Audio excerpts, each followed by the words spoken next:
unless you've been living under a rock, you're very well aware of what time of the year it is. It is Halloween time, spooky season, spooky month, and a lot of people celebrate this time of the year very differently. Some people obviously will completely ignore it and not even act like it exists. Some obviously will go and be very active trick-or-treaters. Some are costume designers and actively wanting just to go to parties and stuff and dress up as their favorite character or favorite ghoul or ghost story or whatever. You have those that actively just want to go out of their way and play the scariest games possible. Those that want to watch every single horror movie that they possibly can, either rewatching stuff or finding something new. Those that dive in and want to potentially go to a haunted house, a haunted cornfield. You get the point. It's the time of the year to where a lot of people do many different activities to really celebrate spiritual, ghoulish, like, creepy stuff, so to speak. It's a very interesting time period, and anytime, October rolls around, I like to dedicate the month to doing a variety of different things. Obviously, the first thing I do is I go to my store, and I get some Halloween candy. Usually, I get, like, Reese's Peanut Butter Cups and stuff like that. Big Reese's guy, so that's usually what I get first. After that, I, usually reinstall or update Dead by Daylight or Phasmophobia to be able to play with my friends. And if it's not that, I also sit down and I dedicate a lot of nights to watching some form of horror movie that I have not seen, or even rewatching stuff. But most of the time, it's trying to find a new horror movie, even if it is a B film or whatever, not necessarily good. I like to watch something that fits the general vibe of the month. So basically, to make a long story short, when this time of year comes around, I also actively try to find series like manga and webtoons and stuff to try to read to see if they're creepy. And in this case, I have a series that fits the overall vibe of Halloween time. It's not necessarily creepy where it's going to put chills up your spine or jump scare you, but it is a series that could fit the theme for you if you're looking for something to read. So let's get right into that. So, Marionetta. It is a series I discovered when I was browsing the catalog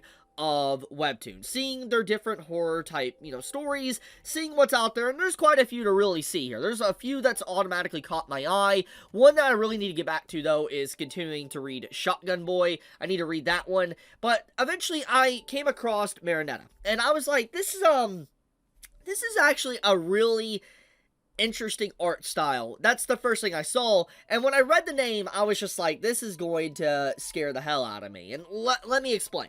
So some of you might be unaware of this, but I'm going to let you in on a secret. So the name is Marionetta, and obviously if you know what that word means, it's in reference to a marionette, or a puppet, or a doll. It's reference to stuff like that, and gonna be keeping it real here, I am very afraid of puppets, puppetry, and dolls. I do not like dolls and puppets. Mainly dolls, but it's in the same category. They are very unsettling. I do not like how lifelike they look. They're very uncanny. It's legitimately creepy. And hell, I had nightmares about, like, the Chucky movies without even watching a Chucky movie. It's like, dolls really have always been extremely scary to me. Or puppets. And I think where this phobia came from, why I became so afraid of dolls and puppets and stuff, was because of my sister. When I was like, oh man, 7 or 8 years old, it was a long time ago, it was back in 2003, 2004, or whatever, I remember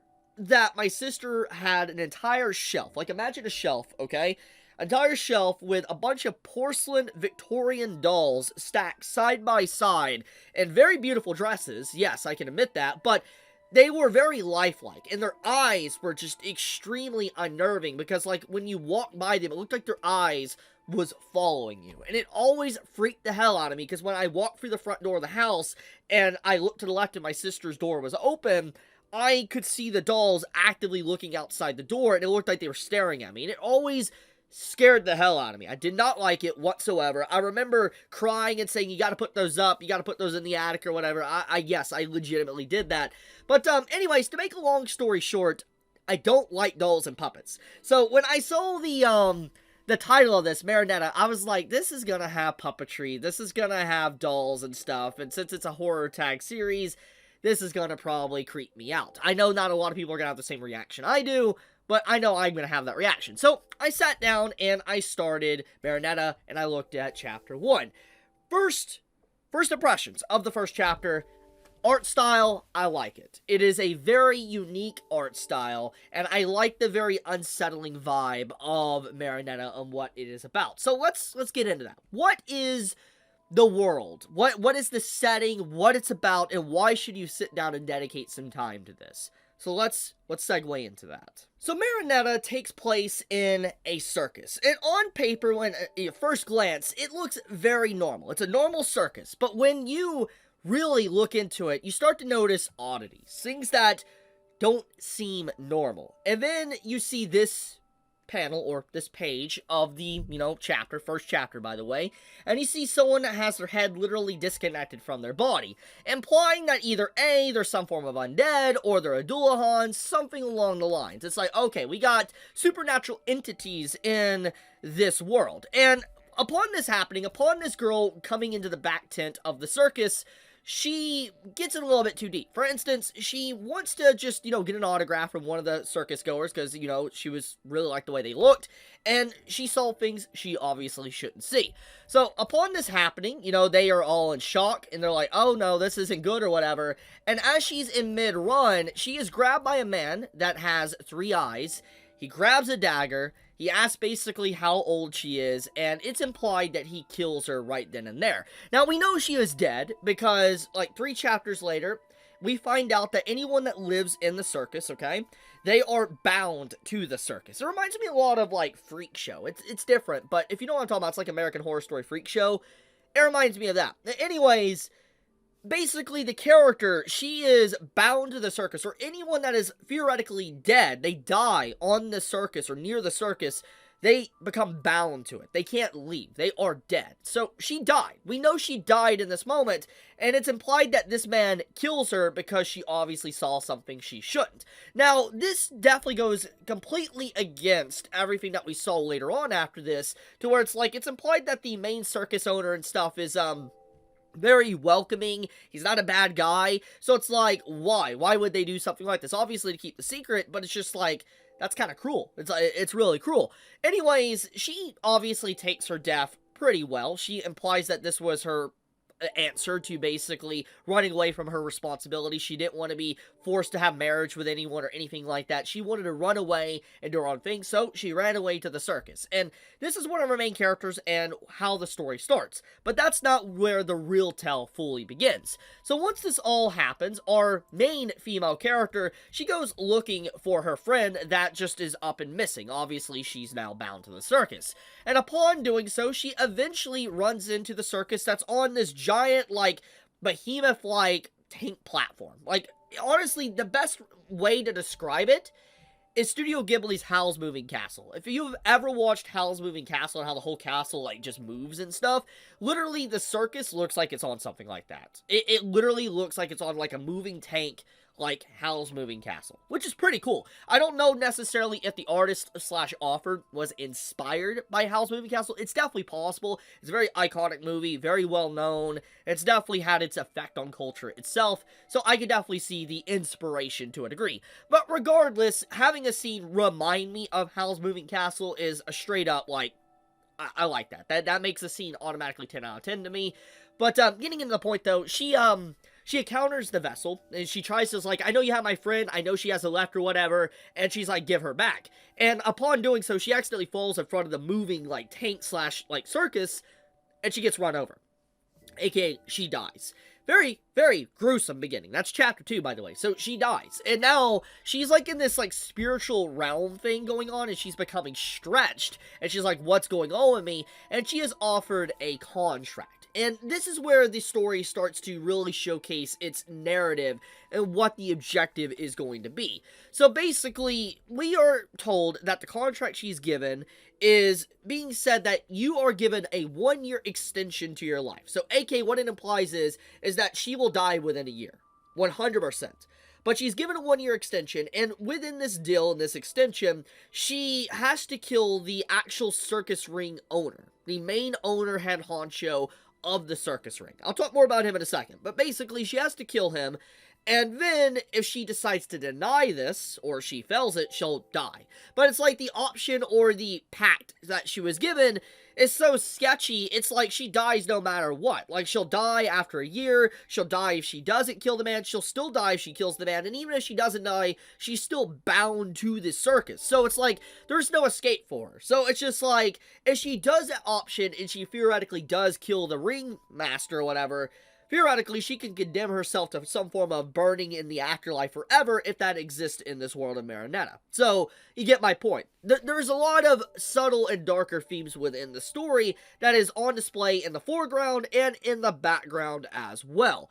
But anyways, she makes the deal because she's kind of forced to. She literally starts to feel her body stretching and breaking apart and all that, and she makes the pact. Come to find out a few chapters later, that the ring owner is the main guy that does the pacts with everyone that dies. But there is one other individual, I'm gonna butcher his name, but his name is like Saad or something like that, and he's like three-eyed. And apparently he's can make contracts with people too. We don't know necessarily how or why, but apparently there is a manager that's capable of this that's above them. So we don't really know exactly what's going on there, or at least I don't yet. I've only read about 10 chapters or so.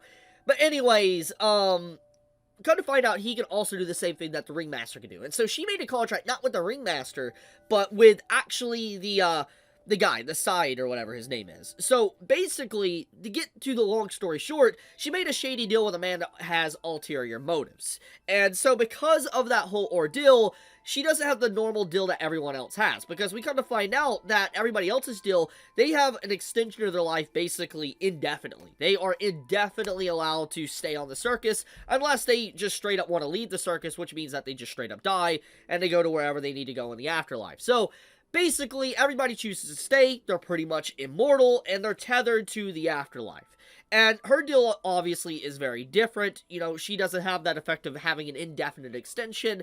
Her extension's obviously only 1 year. So there is a lot of drama at play, a lot of urgency and fret, and, like, how is he capable of this, and, you know, why isn't the ringmaster the only one capable? You know, there's a lot of things. Like, why does he want to kill the ringmaster? There's a lot of questions that appear with these chapters, and it just makes you wonder. But anyways, getting into the title meaning. So, the title of the story, as I've talked about at the beginning of the video, is called Marionetta. And as you know, clearly at this point, it's like, why is this series called that if we haven't seen any puppetry yet? Well, there's two examples of this. One is that the role that our main character here decides to get, since she's going to be living at the circus basically for a while, is, making puppets. She says she will carve puppets. That's what she will do. So she wants to do that. But also, all the characters that are bound to the circus, they have a tether, like a string, like a spider web string on their neck that extends basically to like the circus tent / in the sky, basically implying that it's what's keeping them alive. And if that string is cut, it's like a marionette loses its string and it falls to the ground and it no longer can move. Basically, your soul will leave your body. So the only thing keeping them alive is that string that's constantly basically allowing them to move. So that plays into the story name of Marionetta. I like that. It's a really nice, thought-provoking name that all the characters are basically puppets in the grand scheme of things, theoretically, physically, and mentally. I like that. It's a really good depiction of the story so far, and I like how the name, like I said, just ties into everything. But, to make a long story short, Marionetta is a really good series. My first impressions of it, I was like, yo, this is not, like, necessarily super scary, but it's an interesting series that is a little creepy at times, and it fits that vibe of what Halloween is about. So if you're wanting to start something, if you're interested, I recommend giving the series a read. I'll have a link to it in the description. You can check it out for yourself, but I'll leave it at that for now. Thank you so much for watching. I greatly appreciate all of you, and I love you. Be safe, stay healthy, Chibi out.